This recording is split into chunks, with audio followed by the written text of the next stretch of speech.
Bigatin pa rin ang mga prospects ng PBA. Heto ang ating official 2025 PBA mock draft. With the first overall pick of the 2025 PBA draft, Terra Firma Jeep selects Gio Chu. While he is not the best available talent, siya yung may pinakamataas na potential once maging hinog na. Standing at 6'9", height is might pa rin sa desisyon ng Terra Firma. Project center with star potential, at ayon sa mga insiders, mandato ng SMC na kunin si Chu bilang number 1 para ma-harvest nila. With the second pick of the 2025 PBA draft, Converge Fiber Xers select Juan Gomez Deliano. Wais yung trade ng Converge sa Phoenix para umakyat sa number 2 at kunin ang best available talent na si Juan GDL. Isa sa mga PBA ready guards, mukhang itatambal ito ng Converge kina Alex Stockton, Winston, Arana at Baltasar. Magandang plan B ng Converge sa lumalabong usapan kay Mikey Williams. With the third overall pick, Blackwater Bossing selects Dolph Panopio. Isa sa mga may mataas na kalibre sa draft dahil sa US NCAA Division I experience.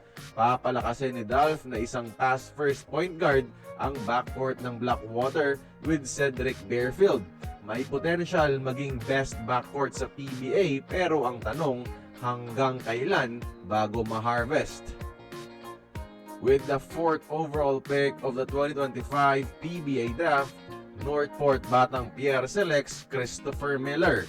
Sa pag-alis ni Tolentino, kailangan ng Northport ng instant answer, at ang mala-import na kalibre ni Miller ang sagot dyan. Most experienced at best feel ang prospect sa draft.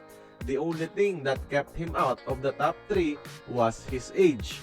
Pero para sa Batang Pier na desperado makahanap ng bagong superstar, si Chris Miller na ang tagapagligtas. With the fifth overall pick, NLEX Road Warriors select Jason Breckman, the best floor general available sa draft. Mahilig ang NLEX sa multi-guard rotation, and they need someone na kayang mag-facilitate para kay Robert Bolick, and Jason Breckman is the best one available para sa ganitong posisyon. With the sixth overall pick, Magnolia Pambansang Manok selects Will Gozum. Kailangan ng Magnolia ng size at big man, at dahil available pa ang NCAA MVP, siya ang magiging sagot sa kanila. Sa tamang gabay ni Coach L.A. Tenorio, magiging isa sa mga best rookies si Will Gozum sa Magnolia, kasama sina Lucero at Sanggalang sa front court. With the 7th overall pick, Meralco Bolts select Chris Kuhn. Batang Ateneo ito, kaya tiyak sa MV teams ito mapupunta. Versatile wing na nag-excel sa opensa at lalong-lalo na sa defense. Perfect na pamalit sa tumatandang wing players ng Meralco, itong si Chris Kuhn. With the 8th overall pick, Phoenix Fuel Masters select Cassius Small Martin. Isang Phil-Am wing player na mala-import ang athleticism. Instant boost si Cassius sa scoring ng Phoenix. Isang player na kayang gumawa ng sariling tira at magbigay ng offensive firepower sa Fuel Masters. With the 9th overall pick of the 2025 PBA draft, San Miguel Beermen select Cole Maisek. Magiging surprise pick ng draft ang Phil-Am guard na ito. Pero dahil siya ang best shooter ng 2025 PBA draft at dahil sa taglay niyang basketball IQ na mala Chris Chu mga idol, may future si Cole Maisek bilang tagapagmana ni Marshall Lassiter sa SMB.